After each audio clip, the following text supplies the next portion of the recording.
எங்களுக்குள்ளே வாசமாய் இருக்கிற அன்பின் ஆவியானவரே, இப்பொழுதும் எங்கள் மத்தியில் உலாவிக் கொண்டிருக்கிறீர். உம்முடைய தெய்வீக இருத்தல் நிலையை நாங்கள் உணர்ந்து கொண்டிருக்கிற கிருபைக்காக உமக்கு நன்றி செலுத்துகிறோம். இந்த நாளிலும் உம்முடைய வார்த்தை வல்லமையுடையது, உம்முடைய வார்த்தை ஜீவன் உள்ளது, உம்முடைய வார்த்தை மாற்றங்களை கொடுக்கக்கூடியது. அப்படிப்பட்ட வார்த்தைக்கு நாங்கள் எங்கள் ஒவ்வொருவரையும் அர்ப்பணிக்கிறோம். உம்முடைய வார்த்தையினால் எங்களை பலப்படுத்துவீராக, திடப்படுத்துவீராக. மீட்பர் இயேசு கிறிஸ்துவின் மூலமாய் ஜெபிக்கிறோம் ஜீவனுள்ள அன்பின் ஆண்டவரே, ஆமென். அன்பானவர்களே, இன்றைய நாளிலும் ஆண்டவர் நமக்கு ஏற்படுத்தி கொடுத்திருக்கிற இந்த தெய்வீக ஆராதனை அநேக ஆத்துமாக்களை நம்மை விட்டு கடந்து சென்ற ஒவ்வொருவரையும் நினைத்து பார்ப்பதற்கு ஆண்டவர் நமக்கு வாய்ப்புகளை கொடுத்திருக்கிறார். நேற்று சகல பரிசுத்தவான்களின் திருநாள், இன்றைக்கு சகல ஆத்துமாக்களின் திருநாள். இந்த சகல ஆத்துமாக்களின் திருநாளில் நாம் ஒன்றை புரிந்து கொள்ள வேண்டும். நமக்கு நற்குணங்களை வெளிப்படுத்தி கிறிஸ்துவின் குணநலங்களை நமக்கு முன்மாதிரியாக வைத்து சென்ற ஒவ்வொரு ஆத்துமாக்களையும் நம் வாழ்வில் முன்மாதிரியாக வைத்து நாம் செயல்பட வேண்டும். அடுத்த ஒரு பகுதியை நாம் பார்க்க வேண்டும். மனிதத்தின் தன்மையை வெளிப்படுத்தாத எத்தனையோ ஆத்துமாக்கள் நம்மை விட்டு கடந்து சென்றிருக்கிறது. அப்பொழுது நாம் எதை புரிந்து கொள்ள வேண்டும் என்று சொன்னால், எந்தெந்த காரியங்களை எந்தெந்த ஆத்துமாக்களிடம் கற்றுக்கொள்ள வேண்டுமோ அதை நாம் கற்றுக்கொள்ள வேண்டும். இன்றைக்கு அநேக கல்லறைகளில் எழுதப்பட்டிருக்கும், நல்ல போராட்டத்தை போராடினேன், ஓட்டத்தை முடித்தேன், விசுவாசத்தை காத்து கொண்டேன். ஆனால் அந்த குடும்பத்திற்குத்தான் தெரியும் அவர் எவ்வளவு தூரம் வாழ்ந்தார் என்று சொல். ஆகையால் ஆத்துமாக்களை குறித்து சாட்சி கொடுக்கிறவர் நம் ஆண்டவர் ஒருவர் மாத்திரமே. ஆனால் ஆண்டவருடைய குணநலன்களை வெளிப்படுத்தி சென்ற ஒவ்வொரு ஆத்துமாக்களையும் நினைத்து கண்ணீரோடு அவர்களுக்கு நன்றி செலுத்தி அவருடைய குணநலன்களை நம்முடைய வாழ்வில் செயல்படுத்த நாம் அழைக்கப்படுகிறோம். இன்றைய நாள் நவம்பர் 2ஆம் தேதி. இந்த 2ஆம் தேதி கல்லறை திருநாள் என்று சொல்லுவார்கள், சகல ஆத்துமாக்களின் திருநாள் என்று சொல்லுவார்கள். குறிப்பாய் இந்த வருடத்தில் இந்த நவம்பர் 1வது வாரத்தில் எப்பொழுதுமே வேர்ல்ட் சண்டே ஸ்கூல் டே அனுசரிக்கப்படும். அகில உலகத்தில் இருக்கிற ஓய்வு நாளுடைய நினைவு நாளாக இது இருக்கும். இந்த ஓய்வு நாளில் இந்த வேர்ல்ட் சண்டே ஸ்கூல் டேயில் நாம் ஒரு சில காரியங்களை குழந்தைகளிடமிருந்து நாம் எப்படிப்பட்ட ஆத்துமாக்களாய் வாழ வேண்டும் என்று சொல்லி நாம் சில காரியங்களை கற்றுக்கொள்ளப் போகிறோம். இன்றைக்கு சகல ஆத்துமாக்களின் திருநாளிலும் இன்றைக்கும் இந்த நவம்பர் 2ஆம் தேதி ராபர்ட் ரைக்ஸ் அவர் 1780வது ஆண்டு லண்டன் மாநகரில் அவர் ஆரம்பித்த அந்த ஓய்வு நாள் பாடசாலை இன்றைக்கு அரசாங்க பள்ளிகள் தொடங்குவதற்கு காரணமாயிருக்கிறன. ஒரு ஆமீன் சொல்லலாமா? அவர் ஆரம்பித்த ஓய்வு நாள் பாடசாலை எங்கும் நல்ல ஒரு வண்ணமயமான ஒரு வாழ்க்கை. ஆனால் அதன் மத்தியிலும் சிறுவர்கள் தேவையில்லாத வாழ்க்கை வாழ்ந்ததை பார்த்து ராபர்ட் ரைக்ஸ் தன்னுடைய வாழ்வில் வேதனைப்பட்டார். அப்படி வேதனைப்பட்டு அவர்களுக்காக ஓய்வு நாள் பாடசாலையை ஆரம்பித்தார். ஏனென்று சொன்னால் அவர்கள் தொழிற்சாலைகளில் வேலை பார்த்து கொண்டிருந்தார்கள். தொழிற்சாலைகளில் வேலை பார்த்த பொழுது இந்த ஞாயிற்றுக்கிழமை மாத்திரம்தான் அவர்களுக்கு லீவாக இருக்கும்.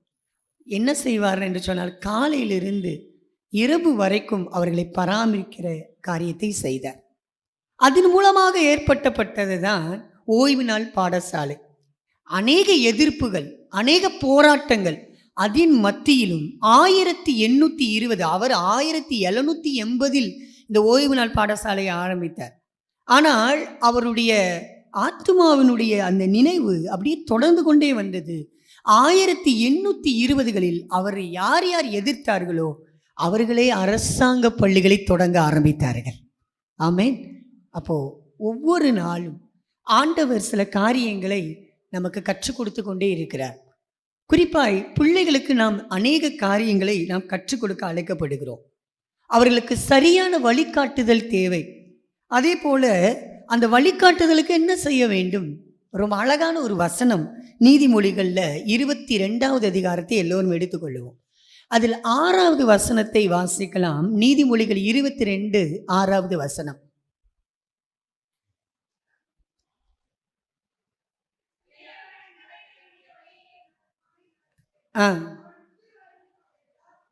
வயதான காலத்திலும் இப்பொழுது கற்றுக் கொடுக்கிற காரியங்கள் மறக்கப்படாது என்பதை நீதிமொழிகள் 22:6 நமக்கு கற்றுக் கொடுக்கிறது. பிள்ளையானவன் நடக்க வேண்டிய வழியில் நடத்து, அவன் அதை முதிர் வயதிலும் விடாதிருப்பான். அப்ப இப்பவே சரியான வழி நடத்துதல் அவர்களுக்கு தேவை. அது நீண்ட கால தாக்கமாயிருக்கும். அந்த நீண்ட கால தாக்கம் யார் மூலமாக ஏற்படும் என்று சொன்னால் பெற்றோர்கள் மூலமாக ஏற்படும். இன்றைக்கு நம்ம 2வது நிருப பாடத்தை வாசிக்க கேட்டோம். எபேசியர் 6வது அதிகாரத்தில் பிதாக்கள் தன்னுடைய பிள்ளைகளுக்கு எதை கற்றுக் கொடுக்க வேண்டும், அவர்களுக்கு முன்பாக எப்படி முன்மாதிரியாக இருக்க வேண்டும் என்று சொல்லி எபேசு சபைக்கு மிக அழகாக பவுலடியார் கற்றுக் கொடுக்கிறார். சிரியா நாட்டில் ஒரு பள்ளி, அந்த சிரியா நாட்டில் அந்த பள்ளியில் பார்த்தால் ஏழை மாணவர்களும் படித்து கொண்டிருந்தார்கள். அப்பொழுது ஒரு நாள் டீச்சர் என்ன செய்கிறாங்கன்னா, நான் உங்களுக்கு ஒரு கொஸ்டின் கொடுப்பேன், இதில் ஒரு 15 கொஸ்டின் இருக்கும், நீங்கள் என்ன செய்யணும்னா இதுக்கெல்லாம் சிறந்து ஆன்சர் எழுதுகிறவங்க யார் ரொம்ப முதன்மையானவங்களாக இருக்கிறாங்களோ அவங்களுக்கு ஒரு செருப்பு, நல்ல ஒரு காலணியை உங்களுக்கு நான் வாங்கி வந்திருக்கிறேன், ஆகையால் உங்களுக்கு நான் கொடுப்பேன் என்று சொல்லி அவங்க சொன்னாங்களாம். உடனே எல்லா மாணவர்களும் ரொம்ப மும்முரமாக ரொம்ப அழகாக எழுதினார்களாம். எழுதி முடித்துட்டு அதில் விடையை ரொம்ப அழகாக ஒரு மாணவி எழுதியிருந்தாங்களாம். வஃபான் என்கிற ஒரு மாணவி, ஏழை மாணவி, அவங்க நல்ல மார்க் வாங்கி அவங்களுக்கு இந்த காலனி போனச்சான். வீட்டுக்கு வந்து தன்னுடைய கணவர்கிட்ட சொன்னாங்களாம், என்னடா வஃபா என்ற ஏழை மாணவிக்கு எப்படி கிடச்சிச்சு அப்படின்னு சொல்லும்போது அதனுடைய பேக்ரவுண்டை சொல்கிறாங்க. எல்லா மாணவர்களுமே ரொம்ப அழகாக எழுதியிருந்தார்களாம். யாருக்கு இந்த பரிசை கொடுப்பது என்று சொல்லி தெரியவே இல்லை. அப்பொழுது ஒரு குலுக்கு சீட்டு போட்டாங்களாம் பெயரை எழுதி. அப்போ பெயரை எழுதின உடனே வஃபா என்கிற ஒரு மாணவியினுடைய பெயர் வந்ததா. உடனே இவங்களுக்கு ரொம்ப சந்தோஷம் அந்த டீச்சருக்கே. ஏன்னு சொன்னால் அந்த வஃபான்ற மாணவி ரொம்ப ஏழை மாணவி. அவங்க உள்ளத்தில் என்ன ஆசைன்னா இவங்க தான் நல்ல மார்க் வாங்கணும்னு சொல்லி ஆசைப்பட்டாங்க. அந்த செருப்பு யாருக்கு போச்சு? ஏழை மாணவிக்கு போச்சு. அப்படி சொல்லிக்கிட்டே இருக்கும்போது இவங்க அழ ஆரம்பிச்சிட்டாங்க. உடனே கணவர் நிப்பாட்டினாரா, ஏன் அழுற, என்ன நடந்துச்சு அப்படின்னு கேட்டப்போ, நீங்கள் நம்ப மாட்டீங்க, அந்த பேப்பர் எல்லா பேப்பரையும் திறந்து பார்த்தேன், வஃபா வஃபா வஃபான் என்று எழுதியிருந்தது. அப்போ அந்த பிள்ளைகளுடைய தியாகத்தை பாருங்கள். எல்லா பிள்ளைகளும் வஃபா என்கிற மாணவிக்கு எப்படியாவது இந்த பரிசு சென்று விட வேண்டும் என்று சொல்லி எல்லா மாணவிகளுக்குள்ளேயும் அந்த தாக்கம் ஏற்பட்டது என்று சொன்னால் அவருடைய வளர்ப்பு எப்படிப்பட்டதாக இருக்கிறது. இன்றைக்கு நமக்கு ஒரு காரியம் கிடைக்கலைன்னா பிள்ளைகள் பிடிக்கிற அடம் எப்படி இருக்குன்னு நமக்கு தெரியும். ஒன்று நடக்கலைன்னா எப்படி இருக்கிறாங்கன்னு நமக்கு தெரியும். ஆனால் ஒரு ஏழை மாணவிக்கு அனைவரும் இறங்க வேண்டும் என்று சொல்லி ஒரு சிரியா நாட்டில் ஒரு பள்ளியில் இப்படி நடக்கிறது என்று சொன்னால் நம்முடைய திருச்சபையிலும் நடக்கும். அல்லேலூயா. ஆமாம். அப்போது நம்மளுடைய பிள்ளைகளுக்கு நாம் எதை கற்றுக் கொடுக்குறோம், அவர்கள் எப்படிப்பட்டவர்கள் என்று சொன்னால் நல்லா புரிஞ்சுக்கணும். அவங்களுடைய குணாதிசயங்களை ஃபஸ்ட்டு நான் சொல்லிட்டு ஒரு 3 காரியங்களை நான் சொல்லி முடிக்கிறேன். அவர்கள் பிறரை சார்ந்து வாழ்பவர்கள். இப்பொழுது அவங்க குழந்தைகளாக இருக்கலாம், பிள்ளைகளாக இருக்கலாம், இந்த சிறு வயதில் பிறரை சார்ந்து வாழுகிறவர்கள். 2வது சேர்ந்து வாழ பழக்கப்பட்டவர்கள். இந்த வார்த்தையெல்லாம் குறித்து வச்சுக்கோங்க. பிறரை சார்ந்து வாழ்கிறவங்க மட்டும் இல்லை, சேர்ந்து வாழ பழக்கப்பட்டவர்கள். அதனால தான் ஆண்டவர் சொன்னார், விண்ணரசு அவர்களுக்குரியது. ஒரு ஆமென் சொல்லலாமா? கடவுளின் ராஜ்யம் அவர்களுக்குரியது.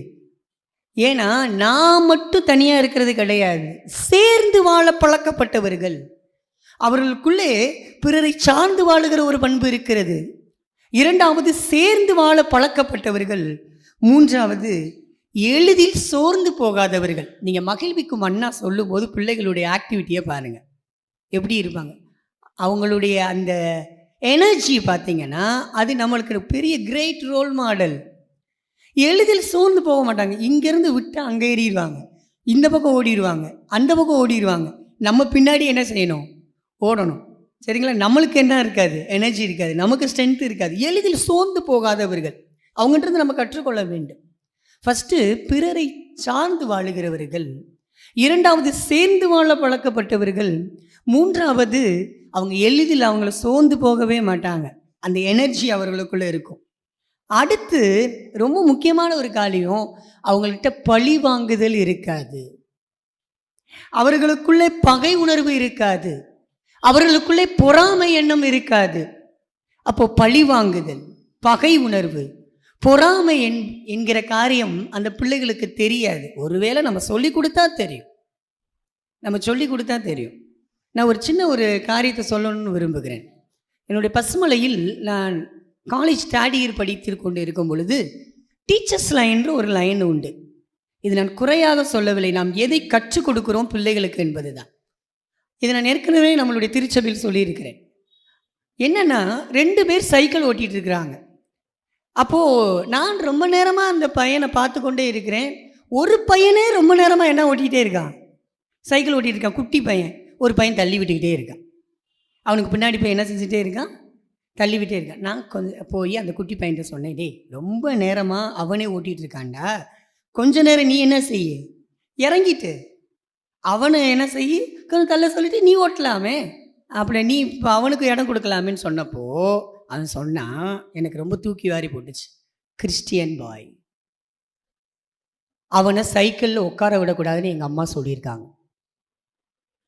என்னவா? அவனை சைக்கிளில் உட்கார விடக்கூடாதுன்னு எங்கள் அம்மா சொல்லியிருக்காங்க. அவன் வந்து உனக்கு பின்னாடி தள்ள தான் செய்யணும்.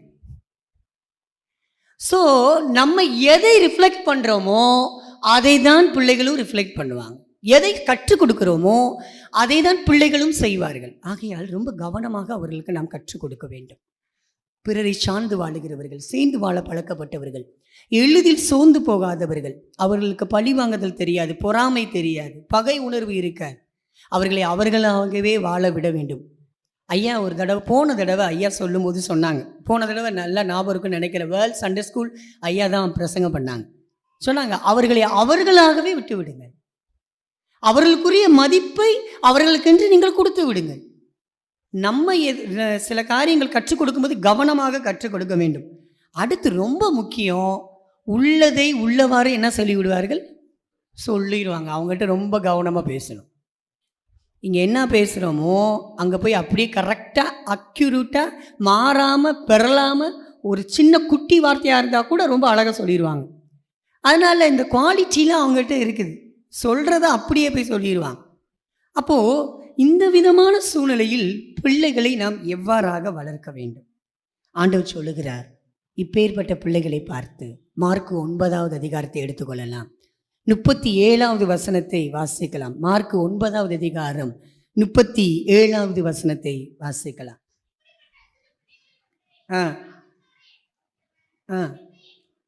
நல்லா கவனிங்க. இப்படிப்பட்ட சிறு பிள்ளைகளை என் நாமத்தினாலே ஏற்றுக்கொள்கிறவன் யாரை ஏற்றுக்கொள்ளுகிறான்?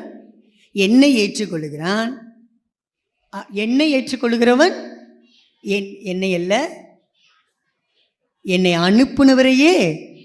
அப்போ சிறு பிள்ளைகளை இன்னைக்கு நிறைய பேர் பார்க்கும்போது சிறு பிள்ளைகள்கிட்ட எப்படி பேசணும் கூட தெரியாது. ரொம்ப அவங்ககிட்ட பேசும்போது ரொம்ப ஆக்ரோஷமாக பேசுவாங்க. ரொம்ப கவனமாக பேச வேண்டும். அந்த பிள்ளைகளை எப்படி நடத்தணுமோ அப்படி நடத்தணும். அதனால தான் நீதிமொழிகள் 22:6 நம்ம வாசிக்கிறோம், பிள்ளையானவன் நடக்க வேண்டிய வழியிலே நாம் சரியாக நடத்த வேண்டும். அதுக்கு நாம் நிறைய கற்றுக்கொண்டே இருக்க வேண்டும். பெற்றோர்கள் கற்றுக்கொண்டே இருக்க வேண்டும். அவர்கள் யார் என்று சொன்னால் அவங்ககிட்ட ஒரு 3 விதமான குவாலிட்டி இருக்குது. அந்த குவாலிட்டியை மட்டும் நான் சொல்லி முடிக்கிறேன். முதல் காரியம், எல்லாரும் குடிச்சு வச்சுக்கலாம், தேவ சாயலை வெளிப்படுத்துபவர்கள் இந்த குழந்தைகள். ஒரு ஆமேன் சொல்லலாமா? ஆமேன். Those who reflect the image of God. தேவ சாயலை வெளிப்படும். முதல் டாபிக் என்னன்னு சொன்னால், இந்த குழந்தைகளை நம்ம சரியாக வழி நடத்தணும்னா அவங்கள புரிந்து கொள்ள வேண்டும். அவர்கள் தேவ சாயலை வெளிப்படுத்துபவர்கள். ஒவ்வொரு நாளும் ஆண்டவர் தனக்கு கொடுத்திருக்கிற காரியத்தை அப்படி அந்த குணாதிசயங்களை சிறு வயதிலேயே அவங்க வெளிப்படுத்துவாங்க. நீதிமொழிகள் 29வது அதிகாரம் 17வது வசனத்தை வாசிங்க. நீதிமொழிகள் 29:17 வசனம். ஆ ஆ இங்கே பாருங்களேன், இந்த பிள்ளைகள் மூலமாக நமக்கு ஆறுதல் கிடைக்குமா? பிள்ளைகள் மூலமாக ஆறுதல் கிடைக்குதுன்னா அந்த பிள்ளைகளுக்கு என்ன செய்ய வேண்டும்? ஆண்டவர் இந்த பிள்ளைகளை வைத்து தான் சில பாடத்தை கற்றுக் கொடுக்கிறார். மத்தேயு 25வது அதிகாரத்தில் நீங்கள் எல்லாரும் எடுத்துக்கொள்ளலாம். மத்தேயு 25வது அதிகாரத்தில் தேவ சாயலை வெளிப்படுத்துபவர்கள், அதில் நீங்கள் பார்த்தீங்கன்னா மத்தேயு 25:40வது வசனத்தை வாசிங்க. ஆ ஆ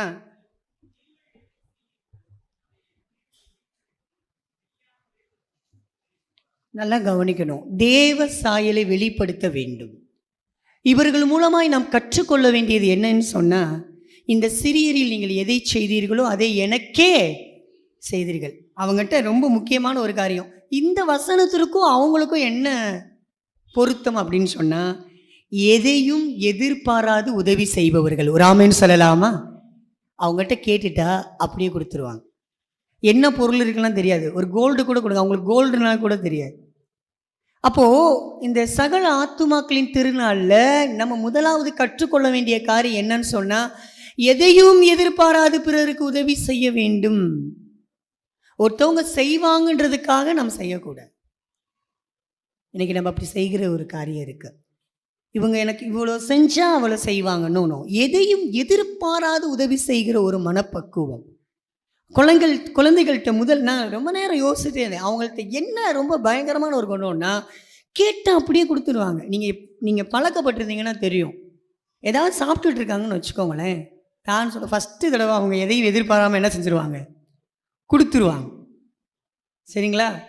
பேரண்ட்ஸ் ஏதாவது சொன்னால் அதை வாங்குன்னு சொன்னால் தான் என்ன செய்வாங்க, வாங்குவாங்க. பார்த்துருக்கீங்களா? நம்ம சொல்லிக் கொடுக்கணும் ரோல் மாடல். அப்போது அவங்ககிட்ட அந்த குணம் இருக்கிறது. எதையும் எதிர்பாராது செய்யணும். எதையும் எதிர்பாராது செய்யணும்னா, அப்படியே மத்தேயு 25வது அதிகாரத்தை எடுத்துக்கோங்க. அதில் 35வது வசனம் போட்டிருக்கிறது, பசியாய் இருந்தேன் எனக்கு போஜனம் கொடுத்தீர்கள், தாகமாய் இருந்தேன் என் தாகத்தை தீர்த்தீர்கள், அந்நியனாய் இருந்தேன் என்னை சேர்த்து கொண்டீர்கள். இன்றைக்கு குழந்தைகள் தேவ சாயலை வெளிப்படுத்துபவர்கள். நாம் சிறியருக்கு செய்கின்ற காரியம் என்ன என்று சொல்லி நான் பார்க்க வேண்டும். பசியாய் இருந்தேன் எனக்கு போஜனம் கொடுத்தீர்கள், தாகமாய் இருந்தேன் என் தாகத்தை தீர்த்தீர்கள், அந்நியனாய் இருந்தேன் என்னை நீங்கள் சேர்த்து கொண்டீங்க. இன்னைக்கு நம்மளுடைய வாழ்க்கையில் நாம் அவங்ககிட்ட இருந்து கற்றுக்கொள்கிற முதல் காரியம், அவர்கள் தேவ சாயலை வெளிப்படுத்துபவர்களாக இருக்கிறாங்க. ரோமர் 8வது அதிகாரம் 14வது வசனத்தை வாசிக்கலாம். ரோமர் 8:14.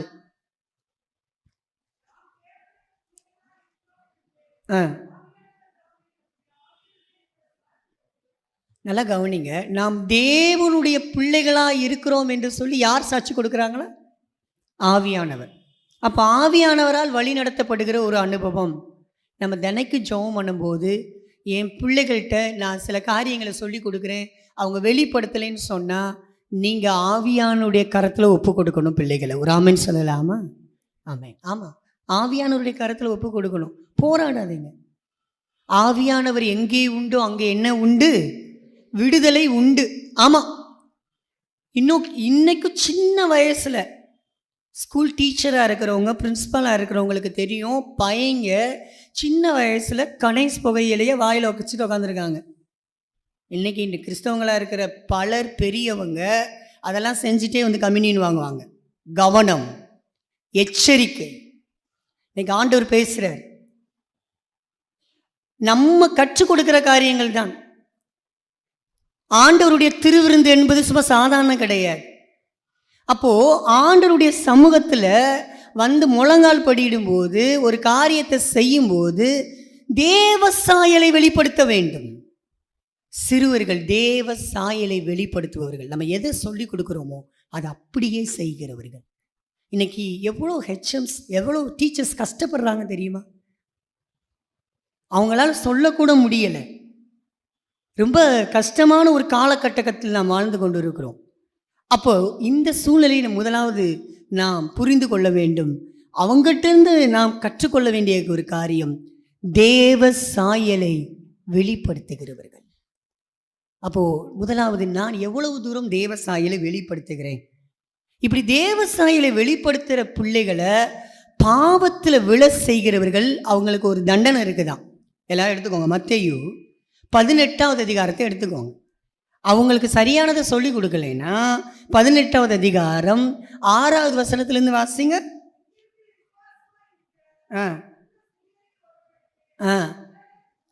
யாராவது இடரல் உண்டாக்குனா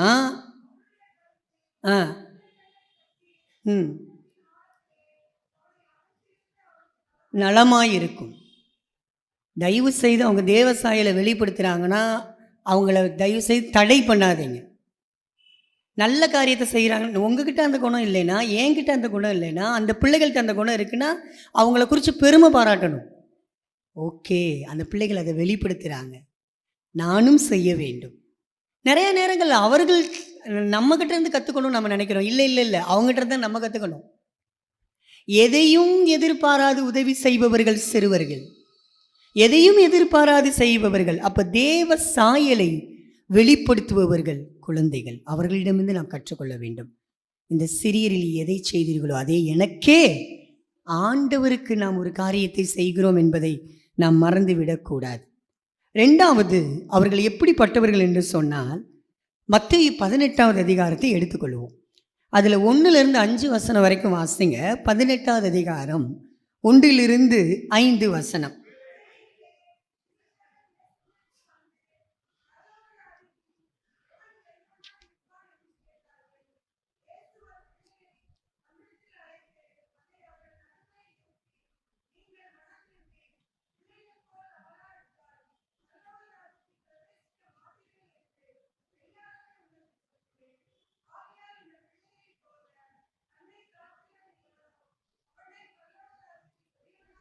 ஆமாம், போதுமா? இந்த பிள்ளைகளைப் போல தன்னை தாழ்த்துகிறவன் எவனோ அவனே பரலோக ராஜ்யத்தில். அப்போ ஃபஸ்ட்டு காரியம், அவர்கள் தேவ சாயலை வெளிப்படுத்துபவர்கள், தேவனோடு வாழுகிற அனுபவத்தை பெற்றவர்கள். ஒரு ஆமென் சொல்லலாமா? பரலோக ராஜ்யம்ன்றது என்னன்னு சொன்னால், அதனால தான் வசனம் சொல்லுகிறது, முதலாவது தேவனுடைய ராஜ்யத்தையும் அவருடைய நீதியும் தேடுங்கள், அப்பொழுது இவைகளெல்லாம் உங்களுக்கு.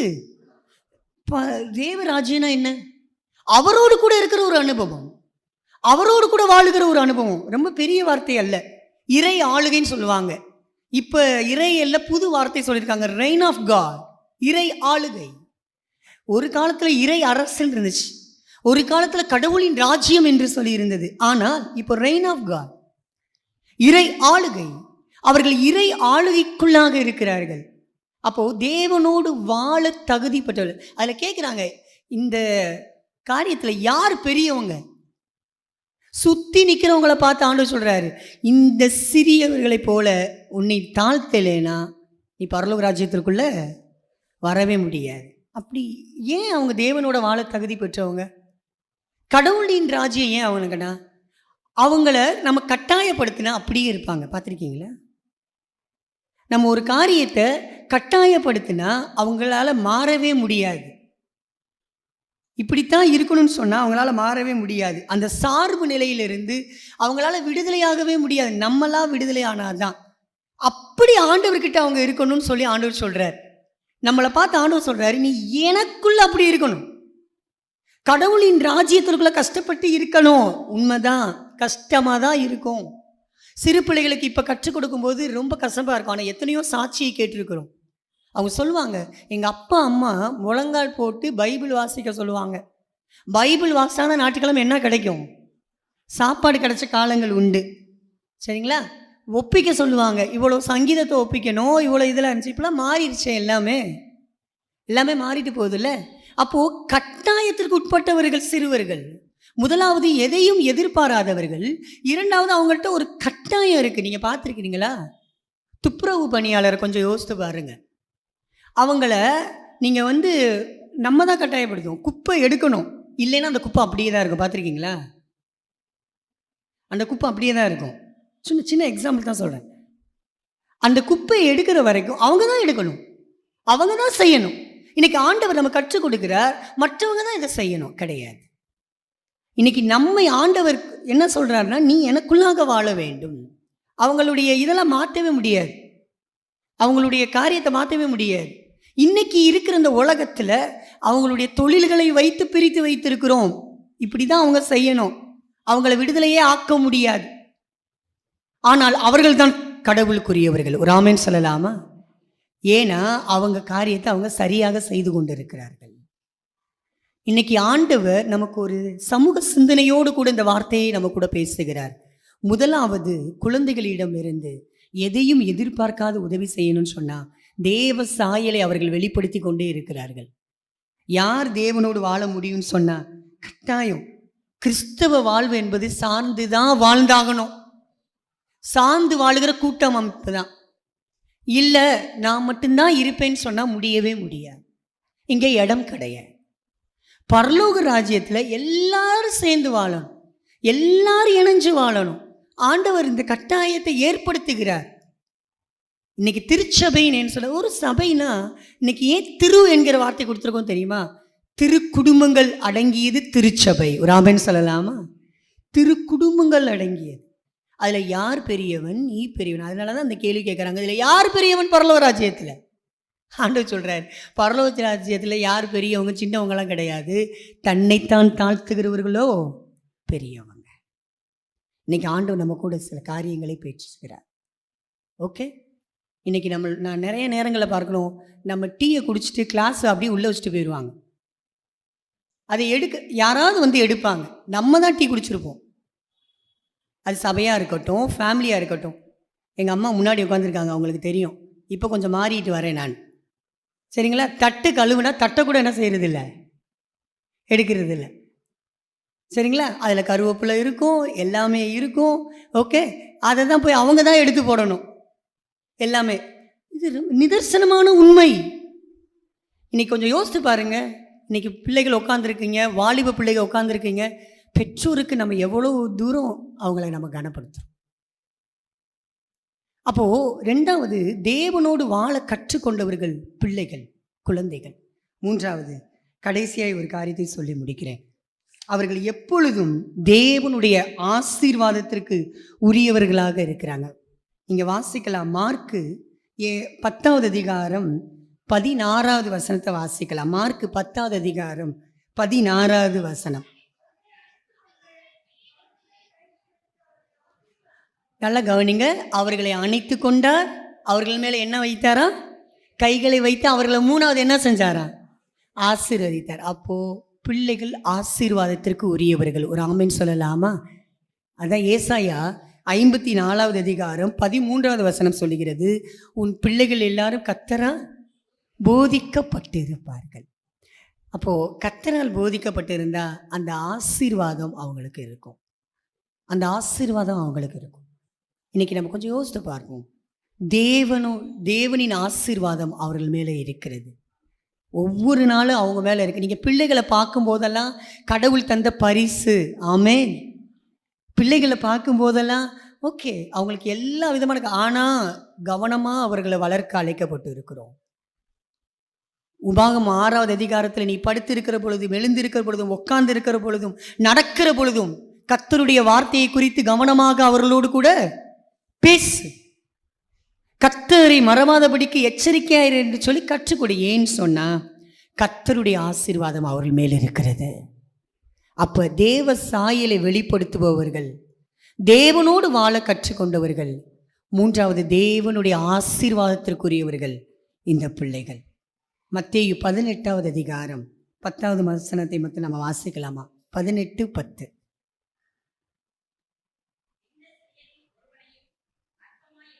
நல்ல கவனிங்க. இந்த சிறியரில் ஒருவனையும் என்ன எண்ணக்கூடாதான்? அற்பமாக எண்ணாதபடிக்கு எச்சரிக்கையாக இருங்கள். இது எழுதி வச்சுக்கோ. சிறு பிள்ளைகளை யாரும் ரொம்ப அற்பமாக எண்ணிடக்கூடாது. அதை விட சாதாரண மக்களை, இந்த குழந்தைகளோடு ஒப்பிட்டு சொல்லுகிறேன், அவர்களையும் அற்பமாக எண்ணிவிடக்கூடாது. அவர்கள் விண்ணரசுக்குரியவர்கள், தேவனுடைய ஆளுகைக்கு உட்பட்டவர்கள். அப்படிப்பட்டவர்களிடமே தேவனுடைய ராஜ்யம் இருக்கிறது.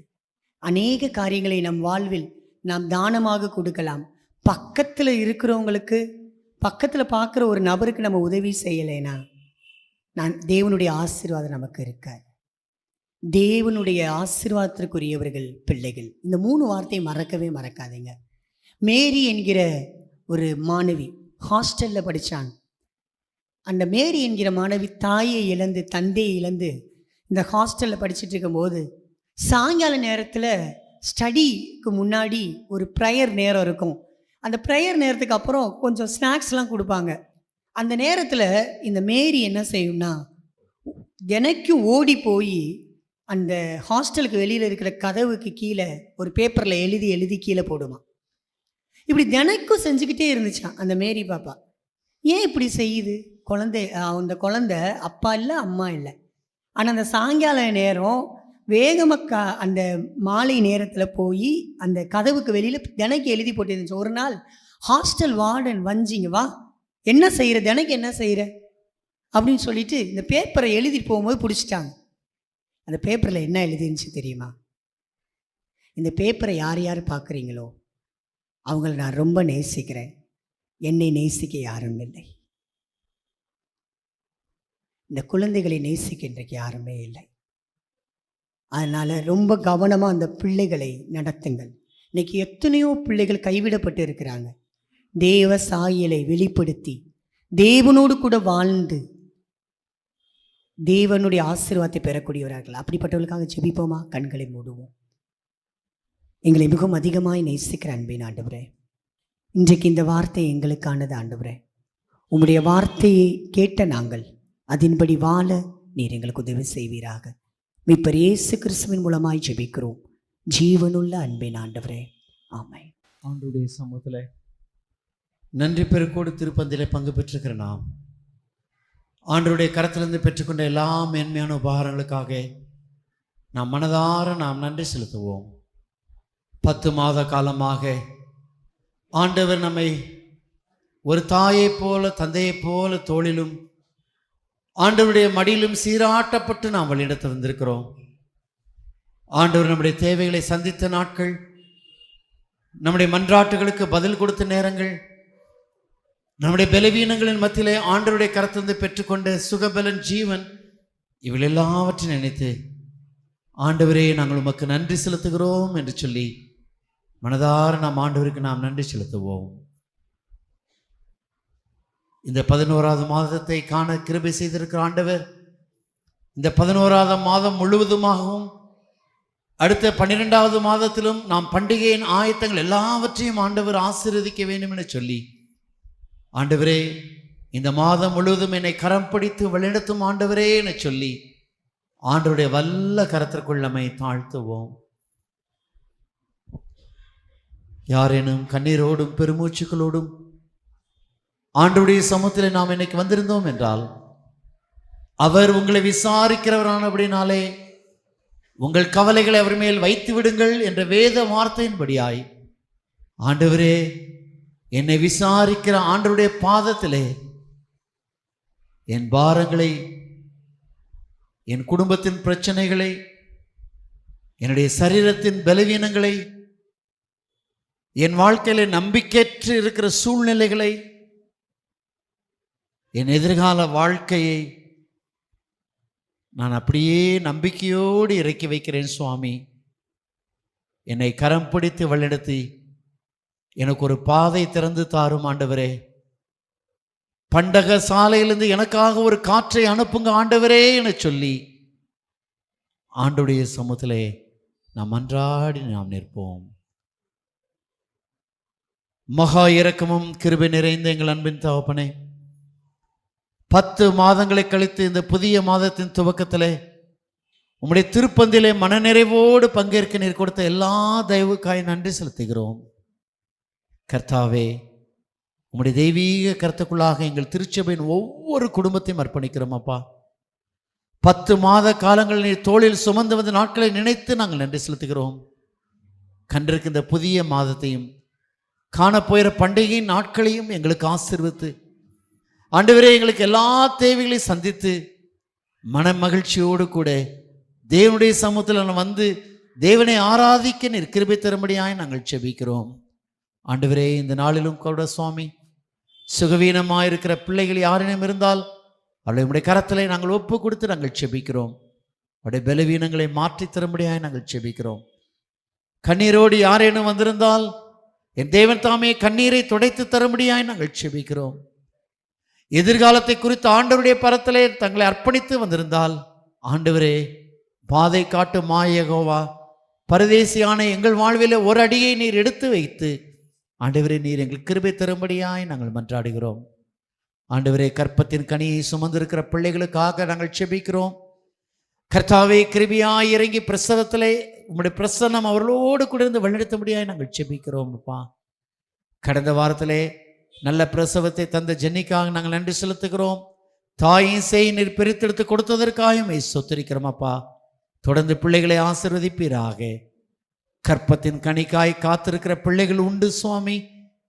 ஆண்டவரே உம்முடைய பாதத்திலே நாங்கள் சமர்ப்பிக்கிறோம். அப்பா, கிருபையாய் இறங்கி ஏற்ற காலத்திலே கற்பத்தின் கனியை சுமக்கும் கிருபையை நீ தந்து என் சத்தத்தையும் விண்ணப்பத்தையும் ஆண்டவர் கேட்டார் என்று களிக்கூற அருள் தரும்படியாய் ஜெபிக்கிறோம். திருமண வாழ்க்கையை கண்டிருக்கிற பிள்ளைகளுக்காக ஜெபிக்கிறோம். திருமணத்துக்கு ஆயத்தமாகிற பிள்ளைகளுக்காக ஜெபிக்கிறோம். தங்கள் பிள்ளைகளுக்கு ஏற்ற வரனுக்காக பெற்றோர்கள் மன்றாடி கொண்டிருக்கிறதே அறிவீர் சுவாமி. அப்படிப்பட்ட பிள்ளைகளுடைய வாழ்விலே ஏற்ற காலத்திலே வரன்களை தந்து பெற்றோருடைய எல்லா இயக்கத்திற்கும் ஒரு முடிவை தரும்படியாய் நாங்கள் ஜெபிக்கிறோம். வேலை பார்க்கிற மக்களுக்காக நாங்கள் நன்றி செலுத்துகிறோம். அப்பா, வேலை செய்கிற இடத்துல எல்லா தயவையும் கிருபையும் நீர் தந்து அவளை ஆசீர்வதிக்கும்படியாய் நாங்கள் ஜெபிக்கிறோம். பதவி உயர்வுக்காக பணி மாறுதலுக்காய் காத்திருக்கிற பிள்ளைகளுக்காக ஜெபிக்கிறோம் சுவாமி. ஏற்ற காலத்தில் அவளை உயர்த்தி ஆசீர்வதிக்கும்படியாய் நாங்கள் மன்றாடுகிறோம். குறிப்பாக நல்ல ஒரு பணிக்காக ஆயத்தப்பட்டு கொண்டிருக்கிற பிள்ளைகளுக்காக நாங்கள் ஜெபிக்கிறோம். ஆண்டவரே, நல்ல ஒரு பணிகளை நீர் தந்து பிள்ளைகள் கையிட்டு செய்கிற முயற்சிகளை ஆசீர்வதிக்கும்படியாய் நாங்கள் மன்றாடுகிறோம் சுவாமி. வியாபாரம் செய்கிற மக்களுக்காக, தொழில் செய்கிற மக்களுக்காக, சுய தொழில் செய்து கொண்டு வருகிற எங்கள் திருச்சபையின் பிள்ளைகளுக்காக ஸ்தோத்திரிக்கிறோம். கர்த்தருடைய கைகளின் பிரயாசத்தை ஆசீர்வதிக்கும்படியாய் நாங்கள் ஜெபிக்கிறோம். அயல் தேசத்தில் இருக்கிற பிள்ளைகளுக்காக, அயல் மாநிலத்தில் இருக்கிற பிள்ளைகளுக்காக, அயல் ஊரில் இருக்கிற எங்கள் குடும்பத்தின் மக்களுக்காக நாங்கள் ஜெபிக்கிறோம் சுவாமி. ஆண்டவரே, உம்முடைய கிருபையின் பிரசன்னம் அவர்களோடு கூட இருந்து அவர்களை ஆற்றி தேற்றும்படியாய் நாங்கள் ஜெபிக்கிறோம். குடும்பத்திலே சமாதானத்திற்காக ஜெபித்துக் கொண்டிருக்கிற பிள்ளைகள் உண்டு. ஆண்டவரே, இந்த சிறையிருப்பை மாற்றி போடும் என்று சொல்லி கதறிக்கொண்டிருக்கிற பிள்ளைகள் உண்டு சுவாமி. கர்த்தர் கிருபையாய் இறங்கி அவருடைய சிறையிருப்புகளையும் கஷ்டத்தையும் மாற்றி போட்டு குடும்பத்திலே சமாதானத்தையும் மாறுதலையும் தரும்படியாய் நாங்கள் ஜெபிக்கிறோம். ஆண்டவரே, இந்த நாளிலும் எங்கள் திருச்சபையிலே பணியாற்றி ஆண்டவரே இன்றைக்கு ஒரு உதவி குருவானவராக ஆண்டவரே பொறுப்பேற்றுக்கிற அடியாருக்காய் நன்றி செலுத்துகிறோம். அவருடைய சிறந்த குருத்துவ வாழ்வை தேவரீர் ஆசீர்வதிக்கும்படியாய் இவரோடு 15 நபர்கள் கூட சேர்ந்து சுவாமி எங்கள் திருமணத்தில் பணியாற்றுகிற அவர்களை ஆசீர்வதிக்கும்படியாய் நாங்கள் ஜெபிக்கிறோம். பேராயருக்காய் ஜெபிக்கிறோம். முதன்மை பணியாளருக்காய் ஜெபிக்கிறோம். ஆயர் பெருமக்களுக்காய் ஜெபிக்கிறோம். ஒவ்வொருவரையும் தேவரீர் ஆசீர்வதிப்பீராக. ஆண்டவரே, பணிவிடைக்காரர்களுக்காய் ஜெபிக்கிறோம் சுவாமி. எங்கள் திருச்சபையிலே பணியாற்றி கொண்டிருக்கிற ஒவ்வொரு மிஷனரிகளுக்காகவும் நாங்கள் தாங்குகிற மிஷனரிகளுக்காகவும் நாங்கள் நன்றி செலுத்துகிறோம். கர்த்தருடைய கரம் தொடர்ந்து எங்களோடு கூட இருந்து நாங்கள் தாங்குகிற மிஷனரிகளையும் எங்களோடு இணைந்து பணியாற்றுகிற மிஷனரிகளையும் ஆசீர்வதிக்கும்படியாய் நாங்கள் ஜெபிக்கிறோம் சுவாமி. உம்முடைய வல்ல கரத்திற்குள் ஒப்படைக்கிறோம் அப்பா. இதோ பிள்ளைகள் கர்த்தரால் வரும் சுதந்திரம் என்று சொன்னது போல இந்த ஞாயிறு பள்ளிக்காக நாங்கள் நன்றி செலுத்துகிறோம். இதில் படிக்கிற ஒவ்வொரு பிள்ளைகளையும் ஆசிரியர்களும் ஆசீர்வதிக்கும்படியாய் நாங்கள் மன்றாடுகிறோம். எங்கள் திருச்சபைக்கு கொடுத்திருக்கிற அனைத்து துறைகளையும் என் தேவன் ஆசீர்வதிக்கும்படியாய் நாங்கள் மன்றாடுகிறோம். ஆண்டவரே, உலகம் தரக்கூடாத மெய்யான சமாதானத்தை எங்கள் பிள்ளைகளுக்கு வாழ்விலை தந்து அவர்களை ஆசீர்வதித்து உயர்த்தும்படியாய் ஆண்டவரும் இரட்சகருமாய் இயேசு நாமத்தில் தாழ்மையோடு கேட்கிறோம் எங்கள் ஜீவனுள்ள பரமபிதாவே, ஆமீன். எல்லா புத்திக்கும் மேலான தேவ சமாதானம் உங்களோடு கூட இருந்து நீங்கள் தேவனையும் எடுக்குமானாய் நம் நாதர் இயேசு கிறிஸ்துவை பற்றி அறிகிற அறிவிலும் அன்பிலும் நிலைத்திருக்கும்படி உங்கள் இருதயத்தையும் சிந்தையும் கிறிஸ்தேசுக்குள்ளாய் காக்க கிடவது பிதா, குமாரன், பரிசுத்த ஆவி ஆகிய சர்வ வல்லமை பொருந்திய தேவனுடைய ஆசீர்வாதம் உங்களுக்குள் இருந்து எப்பொழுதும் உங்களோட கூட நிலைத்திருக்க கடவது.